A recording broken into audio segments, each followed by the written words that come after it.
बंद कर दो।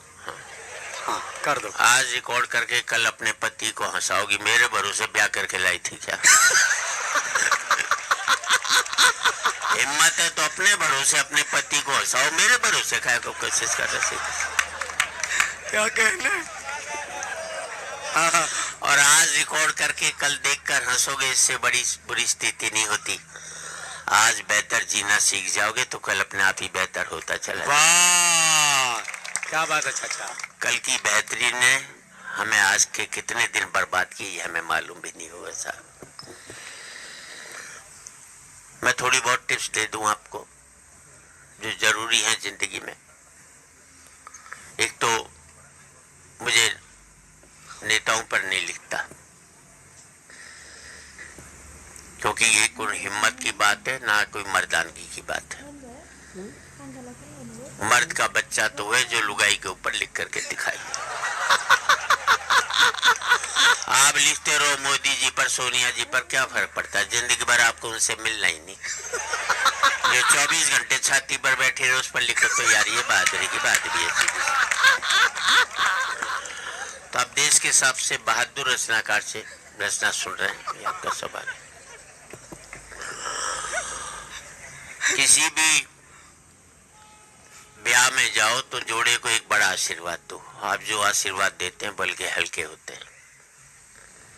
उसे एक ही आशीर्वाद दो कि तेरी जोड़ी तेरे दादा दादी जैसी बनी रहे। वाह वाह वाह, अच्छी बात है। कि आपने देखा अपने दादा को कुछ भी नहीं था तो भी चेहरे पर चमक रहती थी, और बहुत कुछ हुआ तो भी फिजूल खर्ची एक पैसे की भी नहीं करी उन्होंने। वाह वाह वाह, बड़ा अपराध किया हमारे ऋषि मुनियों ने। अगर वो ये नहीं करते तो शायद हम बेहतर मनुष्य हो रहे होते। जो भेदभाव किया उन्होंने। मैं उन सबसे पूछना चाहता हूँ कि अगर राम सबरी के झूठे बेर खा सकता है तो सबरी राम के मंदिर में क्यों नहीं जा सकती? वाह अच्छी बात है ये। काश आपने सबरी को राम के मंदिर में जाने दिया होता तो लोग धर्म परिवर्तन करके कहीं इधर उधर नहीं जाते। क्या बात है। जाते ये है सुरेंद्र शर्मा। वाह वाह, एक बड़ी गलती ने हमें उन्हें मनुष्य नहीं माना, और मैं मानता हूँ यार जो हमारी गंदगी ढोता है वो हमसे खराब कैसे हो जाएगा? वो तो हमसे बड़ा महान माना जाएगा जो हमारी गंदगी ढो रहा है। सीधी सी बात ये। कभी और थोड़ी जानकारी दे दूं। यहाँ पर पति पत्नी के साथ बैठे, दहशत में बैठे, ढंग से हंस नहीं पा रहे। हंसने से पहले लुगाई की तरफ देखते, वो हंसती है तो हंसते। हाँ दो यार दहशत की। जब मैं खड़ा हूँ यहाँ पर तो किसी बात की चिंता आपको? देखो मत लुगाई की तरफ हंसते रहो, क्या बिगाड़ लेगी तुम्हारा? मैं तुम्हें बचा लूंगा, और मेरे जाने के बाद भगवान भी तुम्हें नहीं बचा सकता, समझ लो। जिंदाबाद। बापू पति होते हैं तीन तरह के। एक होता है बहादुर, वो तो एक ही है। एक होता है गुलाम पति, वो सदा लुगाई के पीछे चलता है। लुगाई आगे चलेगी वो पीछे पीछे चलता है। एक होता है महागुलाम, वो गोदी में बच्चा उठाकर भी चलता है। मैं कभी लुगाई के पीछे नहीं चला।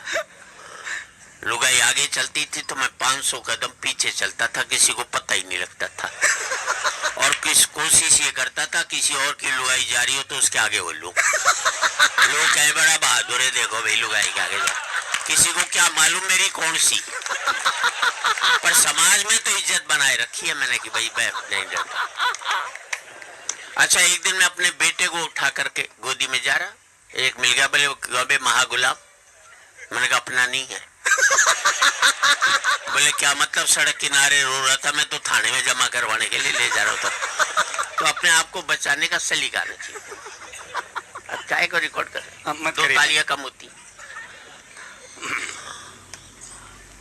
मोबाइल रखना कोई स्टेटस नहीं, अब तो स्टेटस उसका जिसके पास नहीं हो। अच्छी बात है ये कि बहुत बड़ा आदमी यार मोबाइल तक नहीं रखता, मोबाइल रखने के लिए आदमी रखता है।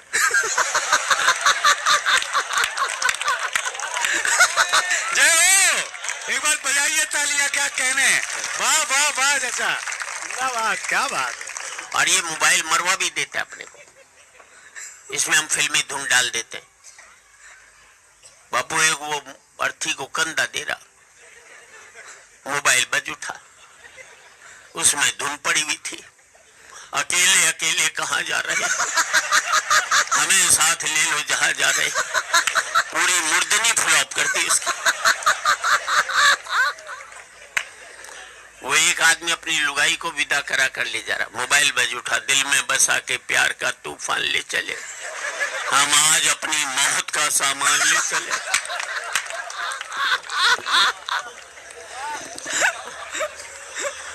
अच्छा, इतनी महिलाएं साहब,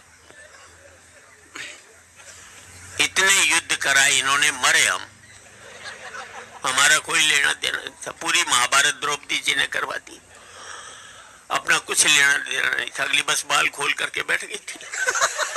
उसके बाल बनवाने के चक्कर हमने लाखों की तादाद में मार दिए साहब, सीधी सी बात है। और देखो, ताली इस बात पर बजा देना, बाद में द्रौपदी जी ने हमें सॉरी तक नहीं बोला कि कम से कम सॉरी तो बोल दे। मुझे एक युद्ध बता दो जो आदमियों की वजह से हुआ हो, हाँ। और एक भी लुगाई ने लड़ने की सोची तक हो। लड़ना तो दूर, इसने सोचा तक नहीं है, तो हमें ही पटापट मरवाती थी, बस सीधी सी बात है। अच्छा, यहाँ इतनी महिलाएं बैठी हैं सब, जाने दीजिए। ये क्यों युद्ध का आभास दिलाते हैं?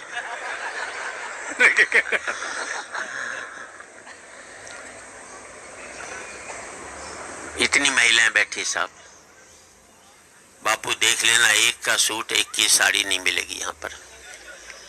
अलग अलग घर से आई, फिर भी मैच नहीं करेगा। और हम पति साला तीसरा डिजाइन नहीं हमारे पास आज तक। और ये तो तब जबकि कमाई मारी, अगर महिलाएं कमा रही होती तो हम पति लोग तो कच्चे बनियान में घूम रहे होते आज ये देश के अंदर। पर कुछ भी कह लो, एक बात तो है, इनको कुछ भी कह ले, लेकिन कहीं ना कहीं जिंदगी में अगर ये नहीं हो तो रंग खत्म हो जाए जिंदगी के, सीधी सी बात। अच्छी बात है ये इसलिए कि ये वीडियो रिकॉर्डिंग हो रही है, मैं उसको पहुंचाना चाहता हूँ। मैं कुछ ठीक भी बोलता हूँ तेरे बारे में, नहीं तो जो बोलना होता वो भी बोलता मैं। अच्छा, मैं वाकई में अपनी पत्नी को इतना ईमानदार मानता था कि कभी भी जिंदगी में देवी के रूप में मेरे घर में आई थी, कभी मेरे बारे में कभी झूठ नहीं बोलेगी।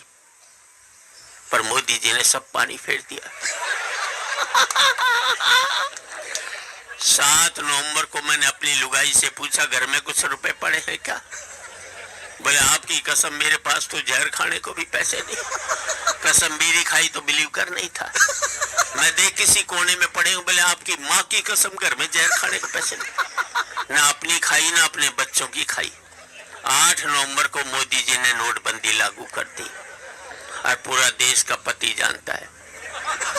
9 नवंबर को उसके पास इतने रुपए निकले कि पूरा हिंदुस्तान उससे जहर खा सकता था। हमारी दिक्कत ये कि अपने सुलटाएं कि लुगाई के सुलटाएं, क्योंकि लुगाई के पास हमसे ज्यादा निकले। पर कुछ भी कह लो साहब, घर में जब भी बहन बेटी की शादी होती है, पता नहीं कहां से ये पत्नी आधा दहेज तैयार करके हमारे सामने रख दी। अच्छी बात, वाह वाह। मैंने धीरे धीरे इकट्ठा किया था। इतनी खांसने की क्या जरूरत है?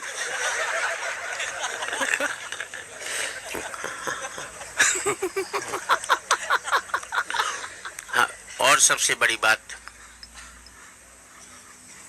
मुझे, हम तो पता नहीं किन किन लोगों को कुछ भी मान लेते। अपना दिमाग लगाया करो।